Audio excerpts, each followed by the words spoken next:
Welcome back, guys. I hope you like shiny new parts. I like shiny new parts. There's a lot of them in this episode, and it's going to be a common theme for a bit because I spent 2 whole days last week sitting down and figuring out all of the parts and pieces we're going to need to get this engine actually to the point of running and firing it up. Now, there's a lot of systems to cover in this episode, and we're going to make a little bit of progress on each one of them. We've got the dry sump system, where we're going to mount the dry sump tank, oil catch can, and a few other oil components. And I'm going to answer some questions because a lot of you guys were really worried that I have this engine leaned too far back away from the dry sump pump and that it's not going to work. I did make a critical mistake there. I didn't tell you guys I got it covered. It's fine. Come on now. We've also got a fuel system to build. We've got 2 cooling systems to build, one for the engine radiator setup and one for the water-to-air intercooler. Overall, lots of pieces are coming together in order to make all this stuff work together and in harmony, in unison. And I want to show you guys the parts and pieces I've chosen instead of just snapping my fingers and giving you a finished product. So we're going to go over all of it. So let's dive right in. It's got some serious eye candy. We're going to make some good progress. It's got some fabrication to do. It's going to be a good one. Let's go. We're kicking this one off with some parts that were kindly sent over by Sean over at KTuned, and the first one we're checking out is their water plate and alternator mount kit. The point of this kit is to eliminate the factory water pump on the K-Series motor in favor of a plate that simply gives us an adjustable AN outlet. This does mean we'll need to run an electric water pump, but that's been the plan from the start. The benefit here is that we have a very simple way to eliminate the thermostat, the water pump, and to easily convert to AN lines. The kit is also available with these brackets, which can relocate the alternator if that's something that you want to do, such as simplifying the belt accessory drive. Because we're getting rid of the power steering pump on the K-Series motor, this was a given for our project, so I went on and assembled the brackets and got them on our water plate. Now, normally this is all a bolt-on affair. The kit's really well made, and it goes right on the motor. You can see here the provision on the block that the water plate will cover, where the original water pump went. Unsurprisingly, this part bolted on rather perfectly. Couldn't go any better. But once I got to putting the lower mount on, I ran into an issue. It turns out this kit was never really meant to be run with a daily engineering dry sump setup, but I guess that's not really surprising. Alright, so I'm doing this one-handed, so forgive me, but even with the middle beams taken out of this guy, we've got a collision with the pump. I can't physically get this low enough into place. So I'm going to unbolt the arms. They've got multiple holes. I don't know if it's meant to be offset, but I'm going to try offsetting these and then see if I can do the same with the top and get it to clear the pump. You can see that I offset the arms as far up as they would go, having each of them held on by a single bolt. And it turns out that does indeed clear the pump, but the alternator itself will not. It fouls the upper fitting. So I spent a little while playing with all the parts and pieces, seeing if I could conjure something that worked. And eventually, my buddy Dan offered to weld some pieces together, as my aluminum welding skill is definitely not there yet. But this solution turned out to work quite well. It didn't require any new holes or any new hardware, and allowed the kit to function just as it did as offered by KTuned. I wound up taking those lower arms on the alternator bracket and simply flipping them upside down and bolting them back on. And that meant that it offsets the alternator upwards, which clears the pump port. Now up top, I offset everything to the top bolt. You guys saw how we welded it on the top so it can't come apart or move around, spread out.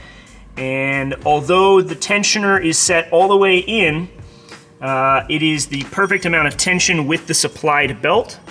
So everything honestly looks really good. It's going to work. It's nice and sturdy, solid mounted. And it uses, for anybody curious, a 99 CRV alternator. So we're all set up. Alternator installed, pump cleared. We're ready. Now while we're down here, we will cover really quickly the angle of the engine. I think in the last episode was the first time some of you guys saw just how angled the engine is. You can tell the chassis versus the angle of the oil pan. And a lot of you guys are worried that the oil is going to pool down in this end of the pan while the pump is up here and it's not going to work properly. Well, good news is that all of the pickups are actually on this end of the pan. It is meant to sit at this angle, and this is well within the approved angle from Daily Engineering. So we are all set there. We are good to go. Now we can move on over to that dry sump tank. This is the tank that we're going to be using. It's a 2-gallon unit that I sourced from Peterson Fluid Systems. And if you're not familiar with why we need this, it's because we no longer have an oil pan to contain our oil. This is where all of our oil is going to be stored. And it's got a number of ports on it to supply both feed and return to our oil system.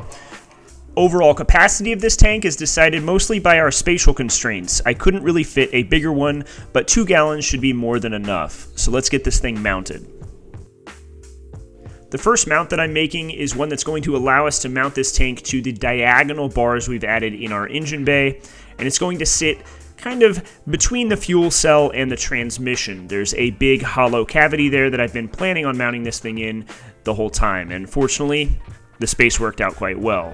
There were a few factors that I considered in terms of tank placement in the car. One, of course, is where can I put it for the best center of gravity? But beyond that, I was considering overall hose length and fluid capacity, as well as making sure that it had a clear and empty place for me to drain fluid to. I didn't want to be spilling fluid all over the chassis rails when it comes time to do an oil change. The first mount got our tank positioned correctly, but obviously it's not going to be enough to keep this thing from moving around, so we need to add a second for overall stability. This one will extend off the top of our diagonal tube and clamp the tank just above its center clamp that holds its halves together. So we got to make sure we clear that, and I'm using some spacers to accomplish that. Once making sure the tank is sitting nice and level, vertical in the car, I got our second mount tacked into place.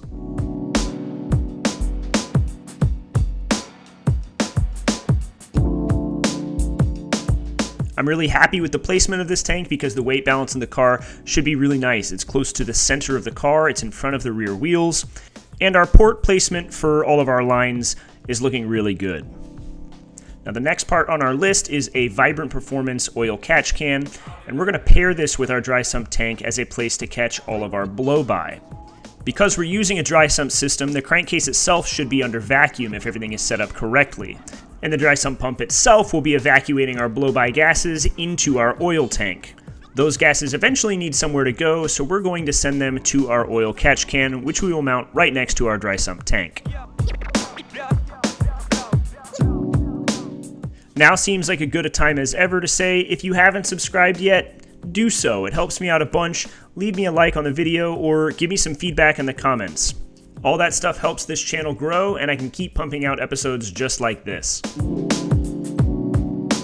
As for how I decided to mount the catch can, I recycled some factory mounts that, if I remember right, held the original coolant reservoir in the Ferrari. It's not the most elegant setup, but it's changeable, and I may need to add a second can in the future. And here's a quick look at the vacuum regulator we're going to put in the valve cover to regulate the vacuum in our crankcase.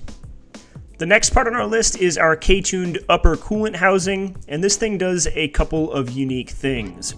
The first is that it gives us a place to add coolant to our cooling system by having a radiator cap located on it. It's also the highest point in our cooling system, which is going to be very advantageous for bleeding. Now the second is that it does convert our coolant line to AN. It's got a -16 AN port on the front of it, and that's going to help as we go towards updating all of our lines and plumbing to AN fittings. Just like the water plate that we installed earlier, this thing is machined with O-rings on the back to make installation clean and simple without gaskets. Now that water plate kit that we installed earlier does come with a nice 20 gallon per minute Meziere water pump, which will absolutely cool a Honda using that setup. But because we're going to be pushing coolant all the way to the front of the car and back, I'm going to use this pump for the less demanding water to air intercooler setup. We've got a 50 gallon per minute Meziere pump on the way for the actual cooling system, but I went on and made brackets so we can mount this one behind the engine. Next on the list is a Tilton pump that I've got so that we can cool the transmission and differential adequately. I had one of these spare from the Model A build. I used one on that as well, and it works really well, and I like it because it's got an integrated, isolated mount. This one in particular is meant specifically for transmissions and differentials, so it definitely should be up to the task. Last on our list of parts for this episode are some dress-up parts from KTuned for the engine, including an oil cap, a dipstick, and a coil cover, which have the engine looking better than ever, and I'm excited to get all of the parts and pieces on this thing in the long run. All right, guys, that's it for this episode. We made a bunch of progress in a bunch of different places, and we've got even more parts showing up tomorrow. So we should be able to wrap some of these projects up for Thursday's episode, and we're just going to keep pressing forward and try to get this car to the finish line. Everything's coming together pretty rapidly, and I'm feeling excited about it, so make sure you come back, subscribe if you haven't yet. I'll catch you guys on Thursday. Thank you, as always, for the support.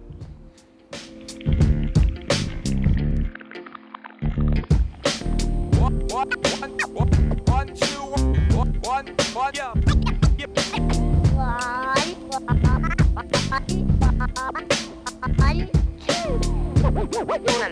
two.